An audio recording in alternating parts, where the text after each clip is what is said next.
All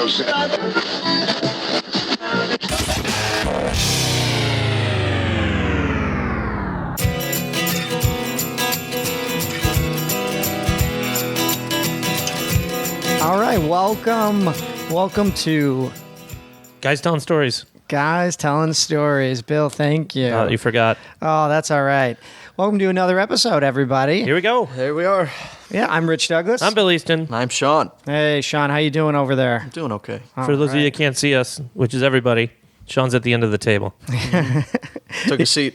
He's doing well. Well, to our new listeners, or if you're new to the show, thanks for tuning in. And to everybody else, welcome back. Mm-hmm.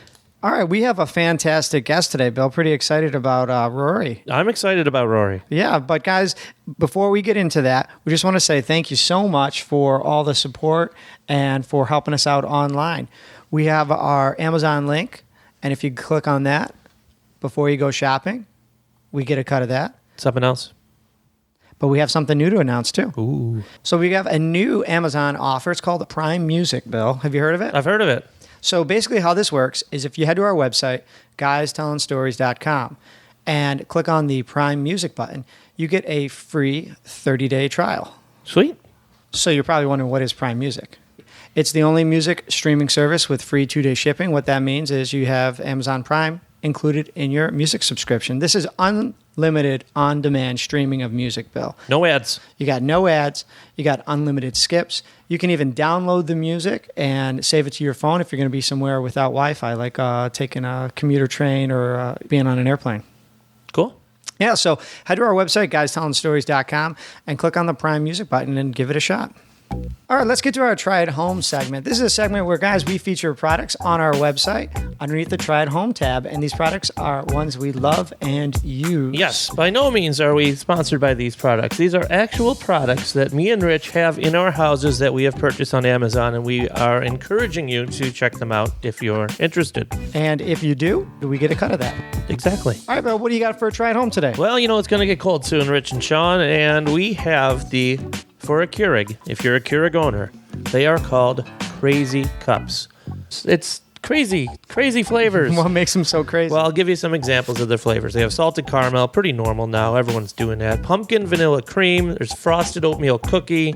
There's a cinnamon churro and a bunch of other ones. It's just different kinds of flavors. It's not the traditional vanilla or chocolate or whatever. And they're good. Yeah, so it's like a variety pack of these amazing K-Cup flavors. Yep, and they ship for free. Yep. So check those out on our website underneath the Try at Home tab. Sean? I got a new product I've been using for a while now, but I love it. Figured I'd mention it. It's called the Buckshot. It's a portable speaker, and it comes with an attachment that lets you secure the speaker to your bicycle. You can secure it to the top of your canopy if you're tenting, and it just blasts sound. It's very small, it's very rugged, it's water resistant, and it's durable. You could drop it, and if you wanted to throw it, you could throw it, and you could attach it to just about anything. So I've taken it on bicycle trips, and you're cruising along, 30-mile bike rides, and you got music enjoyment the whole time. So it's Bluetooth connectivity capable, and it's got a battery life of about 8 to 10 hours. That sounds great. You guys know I always love carrying around a Bluetooth speaker. You never know when you need some good tunes. So, guys, if you like the sound of Sean's Buckshot Bluetooth speaker or Bill's Crazy Cups for the Keurig machine, head to our website underneath the Try at Home tab. These are amazing products, and if you like what you see, click our link, and we get a cut of that. So for all you new listeners out there, we want to say thank you. Rich, Bill, and I. Guys Telling Stories is a storytelling podcast where Rich and Bill, and sometimes me, we interview intriguing guests with very, very interesting stories about success, failure, and how to make it in this crazy thing we called life. So we got a new episode coming out every Tuesday just about, with some fun short story specials in between. So thanks again for listening. Yeah, thanks for reminding everybody, Sean, what the podcast is all about, because we've had some entertainers, some athletes recently, and we have an amazing guest today. Rory Karpf is a filmmaker. He's a director. He's probably done every single job you can imagine on set. Mm-hmm. And even if you don't know him, you know him.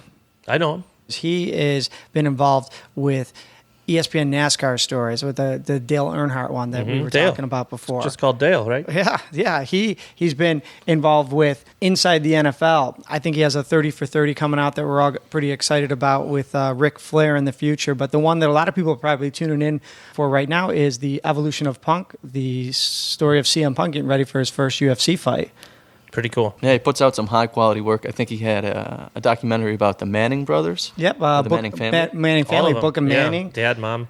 Yeah, he is a super creative guy. I know he's like an Emmy Award winning guy. He's probably gonna have stories for days. So I'm excited to talk to him. Let's give Rory a call. Great. Perfect. Rory, welcome to the show. Thanks for having me. Appreciate it, guys. Thanks for coming on, Rory. Yeah, we were following your career, and I know you have some new things that are coming out. By the time this airs, a lot of people are going to be watching a couple of those episodes of Evolution of Punk, and I know you have some other projects in the works, but we always like to take our guests, back to the beginning. But before we do, where can people kind of keep up with you on social media, your website, all that? My Twitter is at Rory Karpf, last name spelled K-A-R. P is in puke. F is in art. I don't know. It's a very weird last name. And my website's rorykarpf.com, or you could also go to firstrowfilms.com, all spelled out. Your list of credentials, the projects you've done, you've kind of like woven your way through all these different types of world. But I was curious if we could start way back in the beginning. You got a lighthearted story about a kid that just likes to tell some stories, maybe something from grade school, high school, college, were you that kid always carrying around a camera, or were, mom and dad involved in storytelling? How'd you get your start? I mean, I was not that kid. I was a kid who got in a lot of trouble growing up. Nice. I almost didn't graduate high school. I got suspended for starting a massive food fight the last day of school. I was never really doing anything criminal, but I was always kind of antagonizing the teachers and speaking out. And I kind of always imagined doing stuff in front of the camera. I started doing stand-up comedy when I was 15 years old, going to open mic nights. A teacher would take me there and would drive me because my parents wouldn't take me at the time. So I was getting a teacher to take me, and he and I struck up a friendship, and it would probably never be allowed today that I was just driving around this guy's car and he was picking me up and taking me, all throughout Philadelphia to do stand-up. But we stayed in touch, and in fact, he came out recently this past week on a shoot with me for the Dana White Looking for a Fight show. He was kind of a production assistant on the shoot, and we were in Sturgis, and we had a great time. That's great. Yeah. So much fun. So yeah, I mean, I was always kind of a creative kid, and I didn't do very well with a lot of structure and rules and whatnot. And I had a TV show in high school, but I was more in front of the camera. They had a TV production studio, and I don't know, it was just a total spaz. Well, you shouldn't get in trouble for starting that food fight. On the last day of school, I got to imagine there's so many people that have done something like that. They make you clean it up. Maybe they make you come in during like final exams, or, get like a detention. But what happened was, Billy Madison, I was obsessed with that movie, and this was like when Adam Sandler was very popular. So I had done kind of like my impression of Billy Madison getting into a fight with a French fry. And we're rolling around on the ground, and I'm running in the trash cans, and everyone's cheering, and I get carted out of the cafeteria by teachers, and then the whole cafeteria was chanting my name, and Rory. It made its way to the in-school suspension class from what I had done, and one of the kids punched the in-school suspension teacher in the face because he wanted to go to the cafeteria to see what was going on. So what happened was the police were called to school because it was an assault. And when the police came to school, they caught 2 kids smoking weed in the parking lot and then arrested those kids. And so it was this big chain reaction. And they were trying to get me for inciting a riot at school versus just having this comedic display. And I remember being in the principal's office with my mom, and she just thought I was this like, I don't know if she thought I was like some kind of hooligan or just a total like misfit, but she had said like, well, I have no idea what Rory plans on doing after he graduates high school. And I remember Mom's like, well, he's going to college. He was actually on your honor roll. So I kind of I used to do well without putting a whole lot of effort in the academics. But so anyway. So you're a good student, and you got good relationships with the teachers. I was going to say at first, like, just one teacher, okay, just one. Every other teacher hated me beyond belief, and I really, really was a pain in the ass. I mean, when I look back on some of the things I did, in fact, most of the time now, if somebody reaches out to me on Facebook or someone that I went to school with, it's usually I'm just doing a lot of apologizing. I'm just so sorry. I'm so sorry. Yeah, did you go to like the reunion and just apologize to everybody? I haven't been able to go to the reunion. I've wanted to. They've had a couple, but I'm on the road a lot, and I have a family with young kids. And I don't live where I grew up. How old are you? When did this happen? I'm 38. Okay. So we're talking over 20 years ago now. Yeah, those stories though are just like are awesome to hear because you were wrestling a French fry. Right. Like come on, guys, like you weren't inciting a riot. I'm sure it sounds like based on your age, like Rage Against the Machine might have been popular back then. Yeah. But yes, no, exactly. I was a huge Rage Against the Machine fan, and nobody I think would say, "Oh man, that kid is going to have a future and be successful." In fact, I had an internship in college at MTV, and I got fired from it. Oh, man. I mean, it's really hard to be fired when you're working for free. I love getting fired stories. So if you don't mind, I mean, you somehow just transition away from high school. You get this respectable internship at MTV, and then I get a job at MTV working at the MTV Beach House. Oh, nice. In Seaside Heights, New Jersey. And this was like a dream, for any college kid. And they had me on casting. They basically moved the interns around in different departments. And I was with the casting department where I was helping the person get people to dance on the fake beach they had at the beach house, like in the background. Yeah. Very attractive people. So I had a Polaroid camera back at the time. This is before iPhones. And I got in trouble because they said I was taking too many pictures of people, meaning anyone who came up, I would take their picture. And the guy, I remember specifically telling me, only take attractive people's pictures. So I'm like, well, what am I supposed to say when other people come up? You're supposed to say no. So I tried that for like a day. And I felt awful about myself. And I was like, I can't do this, And there was no better way to meet girls. And then I got moved into, I'm not even exaggerating, the custodial department as the intern. Oh. And I'm literally cleaning like porta potties for free. And I remember the person in charge of interns said, well, you're getting paid with college credit. So, it was a horrible work atmosphere. If you were lower down on the totem pole, an intern or a production assistant. And I actually just in the last year saw someone that worked at MTV at that time who was like a producer. And I recognized him. And, I don't think he remembered me, but he had told me that after they kind of had to get rid of their entire internship program and start from the ground up over there. But yeah, it was bad. I mouthed off to somebody because I was like breaking every union rule. I was like carrying stage equipment and I don't know. It just didn't work. It's one of those stories where it's like they're just abusing you because you are an intern.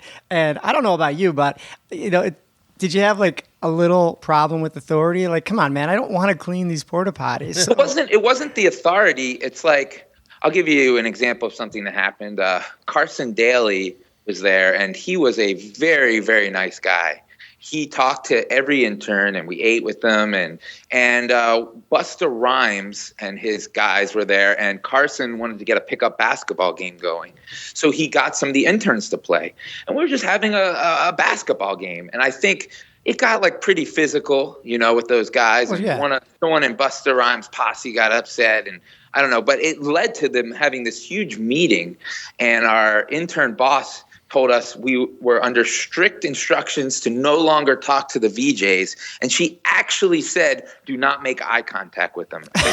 What kind of? And I thought that was just like a myth. I'm like, who would actually say this to another human being? But they instructed us to not make eye contact, and that was not from the VJs. The VJs were they were the nicest people, So it was just not a very good atmosphere. But what happened was, when I got fired, I called the Conan O'Brien internship program when he was at NBC, and I had been trying to become an intern there for like 2 years and couldn't. Right. And I just begged the guy. I was like, "Look, let me just come on 1 day a week." I go, "There's got to be something I could do," and he let me come there 1 day a week, and that led to 2 days a week, and then they let me intern there my whole winter break and then my spring break, and that was a great experience.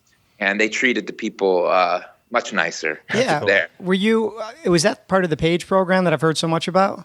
No, the Page program was way above that. Okay. The Page program, I got rejected for that. I applied, and I was not qualified to make $8 an hour and take people on the tours that they gave. But no, this was just a strict internship program. But it was a really cool program because they really let you involved in different stages of production. And Andy Richter was very nice. I actually showed him my reel, and he called my house afterwards and went over it with me. And the production staff, the producers, they just at the end of the day, they just treated each other nicely, So it was a really cool experience. Yeah, that's good. That like I don't know, like a sour experience, like the one with MTV, didn't sort of like spoil everything for you, moving forward. So were you kind of dedicated to this path? Did you know at an early age? I mean, I know you said you did the stand-up comedy as well, but I mean, did you know you wanted to get into filmmaking? No, I still really didn't know that. I got a job out of college at NFL Flims, which was in New Jersey, which was near where I grew up. And I did not do well there at all my first year. I mean, more shenanigans again. more shenanigans. Oh, I don't know. I'm not. They take themselves very seriously there, and I guess I'm somebody who's more about taking your work seriously, but not yourself that seriously. I like that. Yeah. And so, but what had happened was they got a new head of production. And me and this guy really hit it off. And the old head of production, I tried showing some of my comedy videos and different things, and he kind of just he didn't want anything to do with them. He just thought we're stupid and do your job, and which is kind of what you would think they would do. But my new boss there, this guy named Jim Jordan, he told me that people said to him that I was the single worst producer in the entire department. What does that even mean? When people use that superlative, and I'm guilty of it too. Like, what does that mean? Why would they? Well, say I that? was very lazy, not detail oriented, and lacked focus and discipline, and I really was terrible. I don't think it was a stretch, to be honest with you. I love hearing this right now because we always take that like inspirational path towards the end, and you would probably say this, so correct me if I'm wrong, but you are like not the person to ask about that path for becoming a filmmaker. I think what I would say that, there's a couple of things. Like, I knew I always had ambition. I just didn't at the time have ambition to be a filmmaker. Okay. But I had ambition to be successful. I just didn't know how to do it. So when I think in life you need some people that become your mentor or just believe in you on a certain level. And when I found that, first in high school with my production teacher, but then the head of production in NFL, what happened was they were like a player's coach where I didn't want to disappoint them. Yeah. So I started becoming more successful and becoming good at my job because of their support. So I think, you do need those people to, you can't do it alone. And also there's not one right path, Yeah, that's kind of what I was saying. It's not like your story is, like any bit different than anybody else. You take some missteps here or there, but it's just, I'm loving the lighter comical side where you're admitting like, oh man, I just wasn't focused at first, or you know what I mean? Like this one guy said this about me. So, it's, it makes for like really good story because, people can laugh and go, oh, I was there too. So when you kind of like begin to take that first step, was it because someone's encouraging you? You mentioned, players coach, you wanted to sort of impress and, get that approval from someone. Where were you when that was happening? What like project were you working on? Oh man, I was probably about 23 years old and I was an employee at the NFL, and you work on different shows all the time. And they had a show called Inside the NFL on HBO. And we would do at NFL Films, we would edit the games, and write the scripts. And I just tried every week to find some other kind of nuance. And as crazy as it sounds, people weren't really utilizing the internet back then that much. I mean, this is like 2000, and I would try to find facts about the game or different things and put in. And just, again, I just started taking more pride in my work. And I started this even back in college to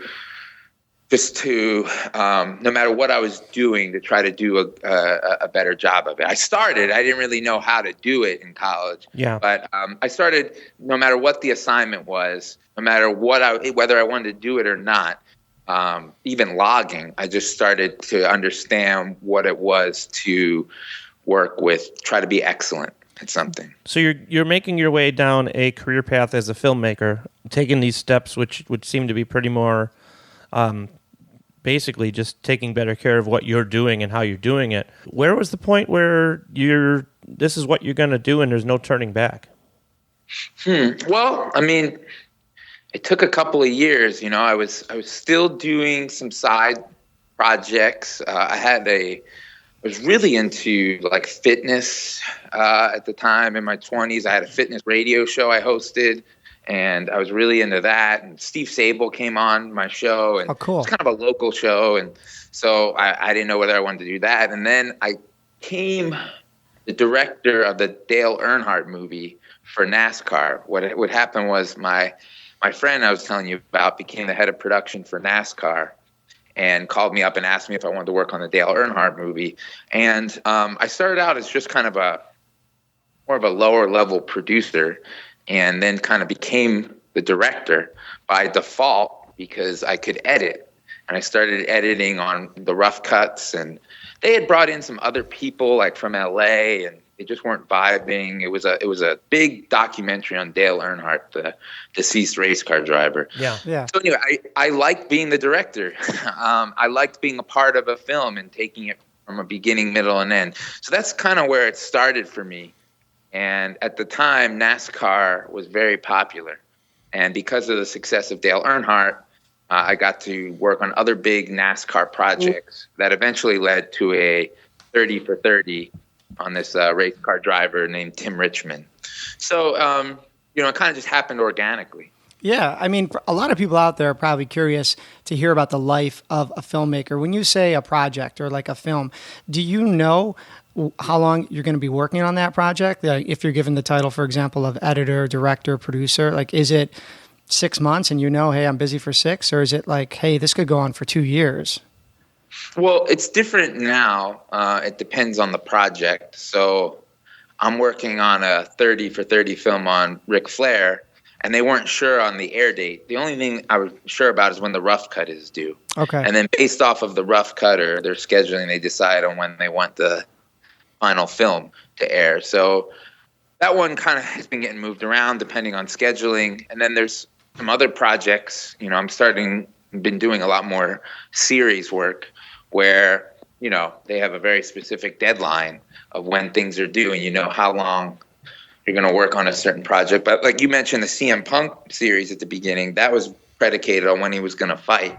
Mm-hmm. So I'm sure people would love to hear some behind the scenes. You're probably the coolest behind the scenes guy we've talked to because you're just in these different worlds, NASCAR, NFL, WWE, UFC. So, you know, in terms of working behind the scenes, maybe we could talk about shooting, you know, with CM Punk, whatever you think would be something that would be interesting to hear about. Yeah, so with CM Punk, I try to form a relationship with the people and be genuine. And, you know, he was very into it when we were first filming because he had just started training. Okay. And I tried to be understanding of his time. And this isn't like a reality show where we're with him like 12 hours a day. And so I tried, you know, if we were filming with he and his wife, you know, we're filming for like an hour, you know, and then we would leave. Okay. So he's very into me being respectful of his time and not pushing the boundaries, especially early on. And, you know, he's a pretty cool guy. You know, he's a moody guy, though, and I think he would tell you that himself. And especially when he was hurt, I think he was like almost just wanting to be done with having cameras show up. Yeah. So, you know, I just had to explain. You know, we took like a break. You know, we weren't filming nonstop. We would take a little break because he wasn't training anymore and he was hurt. And then, you know, we kind of resumed things and. You know, he would perk up again, and it's just a process. You know, it's give and take, and being respectful with people, and same with Dana White. You know, we film a lot with Dana, and same with Snoop Dogg. I've been fortunate enough to film with him, and we're about to start on our third series together. So. I know, I laugh a little because it's like you got Snoop Dogg, Dana White, and CM Punk all in the same breath, and that's what I meant. They're all actually share similar qualities. You know, people have asked what these guys are like, and you know, successful people. I mean, Dana White, self-made, uber successful human being. Same with Snoop Dogg, self-made guy, and I've worked a lot with. Not a lot, but I have worked with Rob Lowe on the I Hate Christian Laettner film. And, you know, people would chuckle when I say, yeah, Rob Lowe and Snoop Dogg have similar qualities. But they really do. Their work ethic is just unmatched. They never stop grinding. Both those guys. And also the way they treat people. I've witnessed the way they treat fans. And, you know, look, everybody has bad days. But, I mean, Dana White, I've never seen this guy not be friendly to someone who comes up to him. Doesn't matter who they are. He could be in the middle of something. He could be on the phone. He could be literally watching a fight, and he makes time for the people. And there's definitely something to learn from that because I'm not always that way. If I'm in the middle of something and someone comes up and they're like, "What are you doing?" and kind of maybe gets in the way or something. And, you know, I watched it with Snoop too. He's just very, very gracious with people. So, you know, I just try to be respectful and come from the heart and also make FaceTime with people. You know, when they see that you're around, they see that you're working hard, I think you can get their respect. No, absolutely, man. Now, take us through what it's like to, you know, the creative control process. You get to, you know, be there in real time, experience and direct, and then, you know, editing, you kind of control what the viewer sees. You know, talk about that process a little bit because, you know, it seems pretty interesting and, you know, behind the scenes. Yeah, well, I mean, it's usually a collaboration, and I try not to be too precious with like, oh man, I'm a artist and this is my vision, and you know, obviously I have a vision, but if you want to work with networks and big people, you've got to give and take sometimes. So, you know, for the CM Punk series, it was really dealing with UFC and Fox Sports, and they were both really good. I mean, they gave good notes and good insight and really let me pick the direction where I wanted to. I mean, you'll see with the CM Punk series that it's a non-traditional format. There's no talking heads. There's no narration. It's all kind of through his perspective, cinema verite, and the UFC let me run with that. So they were really cool to work with and really good. And Dana's really easy to work with on looking for a fight. He's awesome. And, you know, ESPN, they're very, very note heavy, ESPN Films. They give pages and pages and pages of notes. And some directors can't deal with that. They have a hard time. Yeah. And they push me a lot. I mean, I've submitted a cut for Ric Flair, and I mean, you know, they really dissected this thing, and they want it to go to great. And even if we have disputes, I try to see their point of view on things, and then meet in the middle. So, kind of figure things out and still make a good film and keep my integrity, but at the same time, be pleasing. Yeah, I think it's pretty interesting. That was a good question, Sean, because, like, you know, you hear about some of these people, they go on, like, Jimmy Fallon, they say, oh, you know, like, yeah, I got this series coming out on Netflix. They just said, do what you want, you know, and, like, you never hear that. And then you hear, like, you actually have kind of like a scale to go, you know, when you're working with ESPN, it's kind of like this, UFC, you know, it's kind of like this. And I don't know, it's kind of interesting to hear that. Yeah, I mean, I have my own company, my own production company. So people think sometimes when we talk, like you said, you know, I just make stuff and they put it on, and you always have somebody to answer to you in life. I mean, always. Yeah. If you don't have a boss at a 9 to 5, you still have clients. So, you know, my clients are ESPN or UFC or right now Netflix is one that's coming up, and, you know, it's my job to be pleasing to them. It's not the opposite. They're the ones that are paying for the series. And I read an interview with Martin Scorsese, and he was making Hugo, and he said the studio gave him pages and pages of notes. So here's Martin Scorsese, you know. He's like, come on, I'm Martin Scorsese. Right. He's one of the most accomplished filmmakers of all time, and he's still getting feedback from the studio. But, you know, from their point of view, they're the ones putting up $80 million. So I think they should have some kind of say in how things go, you know, or how things might appeal to a broader audience. So, you know, if people are coming at it from the right attitude, like if they just want to make it as good as possible, you know, there's things that can be subjective. Where you can fall into trouble is if you're making a film or a project and people are giving opinions because they think somebody looks bad in it, or it's marketing people or PR people or those things where it's not necessarily about making the greatest product possible. It's maybe ulterior motives. So that's where you really have to give and take. And sounds like you kind of got to balance your ego a little bit. You got to, you know your self-worth, but also be willing to, you know, play ball, you know? Well, I think everything that we do in this business is relationship driven. So, you know, I know when I hire people, I like to hire the best people, but more importantly, I like to hire people that I like. Yeah. So, I mean, if I'm going to be on the road with somebody, the last thing I want to be when I'm away from my family, my wife and kids, is to be around, you know, like a douchebag. You know, I just don't feel like that. And I've not worked with people because of that, or hired them again because they're just a pain for me anyway to be around. So I'd rather, if somebody does a 9 out of 10, but is very easy to get along with, versus somebody that does a 10 out of 10 and is a huge pain and difficult, I'm going to pick the 9 out of 10 for me. Some people aren't like that. So I think getting along is a huge thing. And I that goes back to that Dale Earnhardt film. Prior to me directing, they had tried to make a Dale Earnhardt film. The biggest impetus to that was his wife, Teresa. She could not see eye to eye with people, and she has pulled projects at the final hour and tried different things. So I did my best to get along with her, and right when she watched the first cut, she gave me a lot of notes and feedback, and then I saw her the next day.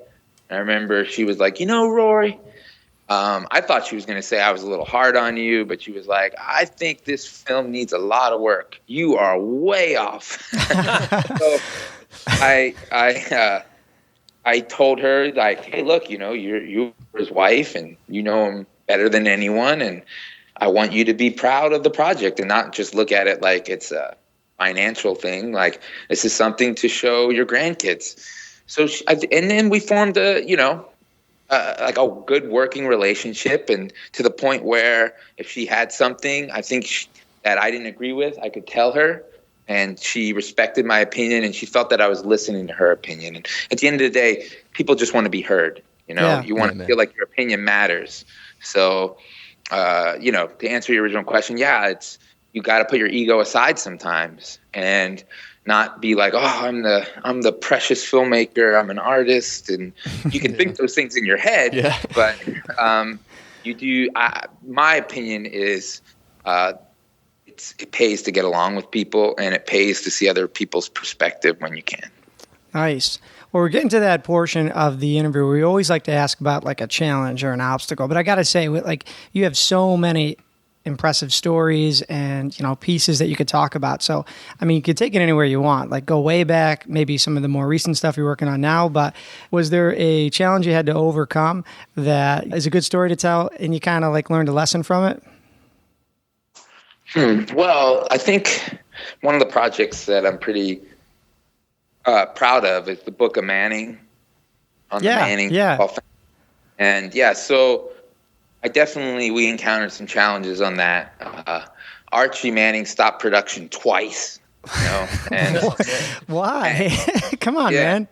Yeah. And I mean, one of the times we were already filming interviews and I'd already gotten paid by ESPN, and I remember calling him and telling him that, and he was like, sorry, Corey, can't help you. He thought my name was Corey for like 3 years. He's calling you Corey and I sent an impassioned plea to his wife, Olivia, who's such a sweet person, and she kind of convinced him to do it. And, it was going really well, and there were a lot of issues at the end on that one. I got some feedback from Peyton Manning and about certain things that maybe he didn't like. And this is like in the middle of like Broncos training camp. I'm like, he's watching a rough cut of a film. And so he can do everything. He never sleeps. That guy never sleeps. Yeah. Right. And, Archie was, he was really cool, and he called me, and, I got kind of scared because it was a list of a lot of things that he wanted taken out.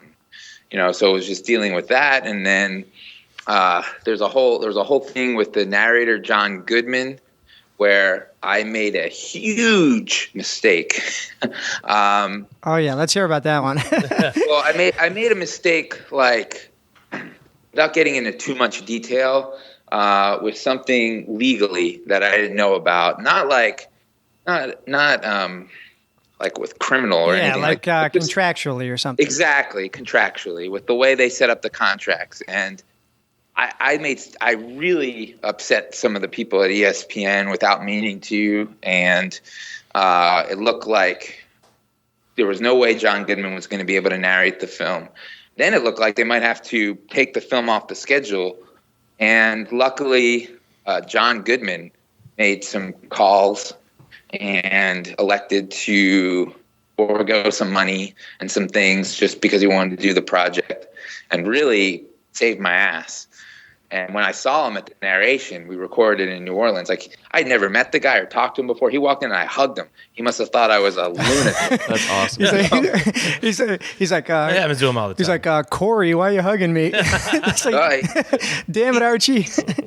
He's I'm hugging John Goodman. Right? No, I was making a joke. Like he never met you. No, I hear you. So I'm hugging Goodman, and he's like, like patting me on the head, saying, he was very nice. And same with Archie. He at the premiere, he was like, Corey, your name's not Corey. And I'm like, oh.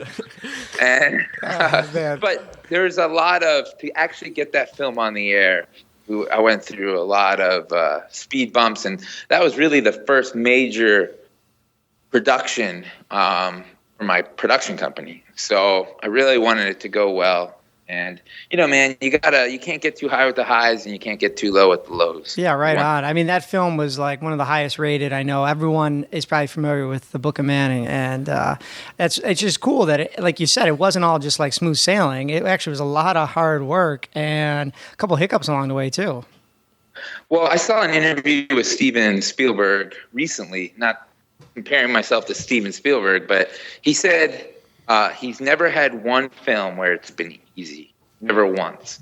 So I try to, I think that's true. And going back to another thing with Sylvester Stallone, I remember he said that when he was filming Rocky V, it was the easiest, smoothest process, but probably by far the worst film. Yeah. And he was talking about how when they made Creed, how difficult it was for him to be that character and what he put himself through. And in my opinion, that was a great film. So I think, these things last forever, hopefully. And hopefully you touch, move, and inspire. And it shouldn't be easy. And there are going to be hiccups. I get worried when it does go too smooth, to be honest with you. Yeah, it's a real catch-22. You don't, wish for the hard days, but you always end up learning something from them, and you kind of wish for the easy days, but then, like you said, you might not end up with the best product, if everything goes so smooth. So it's a weird balance there. Definitely. And, sometimes you think something is a bad thing and it turns out to become a good thing. So what are you working on right now? Yeah, looking ahead to current business, what's something that's currently exciting you? Well, we have the Ric Flair 30 for 30. We have the Dana White Looking for a Fight series, which is currently on YouTube. And hopefully it was announced by Dana that it's going to go to Netflix, which would be really cool. We're doing a film on Jerry Jones and his relationship with Jimmy Johnson called Before We Were Cowboys, which is a really cool project. And there's a couple of things that are really close that by the time this airs might be finalized, but 2 series I'm really excited about that I'm really hoping come through. So one of them is not sports, so that'd be really cool. And I'm fortunate. There's a lot of good stuff. Yeah, you said you're doing a 3rd series with Snoop? Yes. Yeah, that's be another season of Coach Snoop, and we're right now just trying to finalize where it's going to air. So that one could be really cool too. If you don't mind just talking about that for a second, he developed a different type of relationship with you than I think people realize, in the sense that you're not like following him around while he's putting on a concert or following him around while he's like smoking weed. It's like him and his son, him and his family. You know what I mean? Right. I was so excited to work with him, and I had heard that he could be difficult, but we did this series about his family, and we really bonded. He felt like, we showed him in a good light. And look, whenever you're around and you're doing something on someone's kid, you have an opportunity to be closer. Sure. Snoop and his music is one thing. That's like his business, or it might be his passion, but it's not the same as his family. So right. When you're with someone's family, you get to know them. So he was really happy with how that turned out. Then we did this thing on his football league, which was like his second family.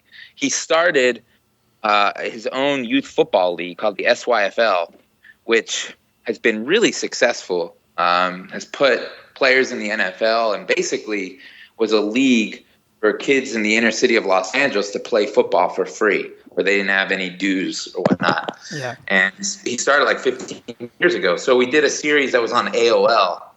And we just get along well and work well together. And I seem to be able to work around his schedule. And he trusts, the biggest thing is trust, because we ended the series kind of out of order on how certain things went.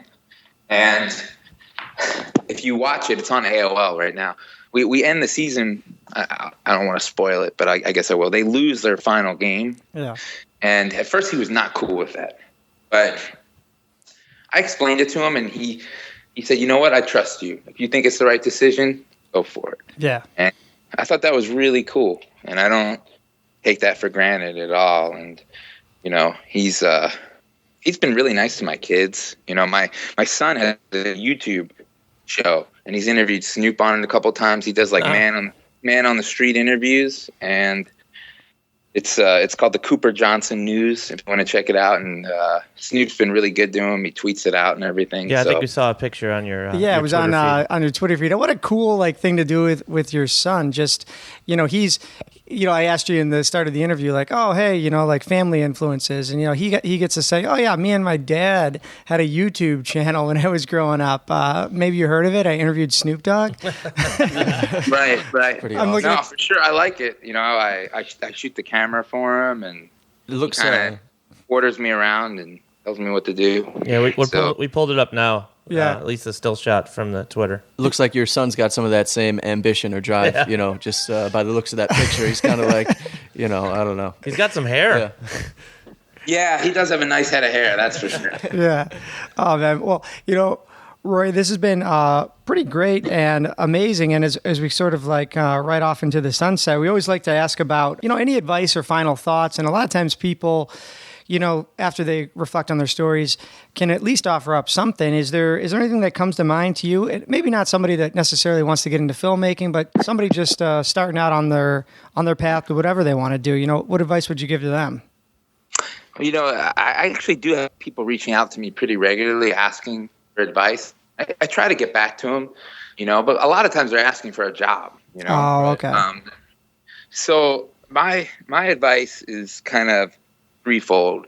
I would say, a lot of people are like, I'm doing X, but what I really want to do is Y. I'm working at Starbucks, but I want to do this. My thing is, wherever you're working currently, you need to try to kick ass in that job and do it so well that people are going to notice you. That's good advice. Especially in production, because the last thing that I want to be dealing with, I know when I'm on a set, is a production assistant that wants to be producing, or a gaffer that wants to be directing. I want the gaffer to be a gaffer, and I want the production assistant to just be a production assistant and help me out. And when they're doing that and they're excellent at it, it makes me want to keep rehiring that person. And it makes me want to keep working with that person, especially when they're easy to deal with and there's no drama and they just do their job well. And then when I form a relationship with them and they tell me what more of their ambition is, I'm more interested in trying to help that person reach their goals. The other thing I would say is there's never been a better time than right now to be a doer. The world responds to people that do things. So if you want to write scripts, get final drafts, start writing. If you want to direct, make stuff on your phone and put it on YouTube. You don't have to wait for someone to give you permission to do anything. So, you might not get a producing job or directing job or writing job, but you can still do all these things, and you gain experience by doing those things and then putting your work out there. So there's websites where you can put your screenplay out and people will give you feedback on it. Yeah. You just have to be willing to do the work. And you've got to be willing to do the work if you really love it, where there's no end in sight. You could literally be doing this and not make a living. And then you'll know if you really love it. Like if you can't live without it, then I think that you should definitely follow your passion and your pursuits. And I would say it's a great, I love my job. I feel so lucky to have my job. And, so I would encourage people to follow their passion, but make sure you're ready to work really hard and to, work well with others. I hear that. No, Yeah, absolutely. Yeah, no, this has been pretty great. The beginning started out so light and it was funny, but like you said, for the people that are listening, they go, man, I want to be like this guy. I want to do what he's doing. Just start doing it.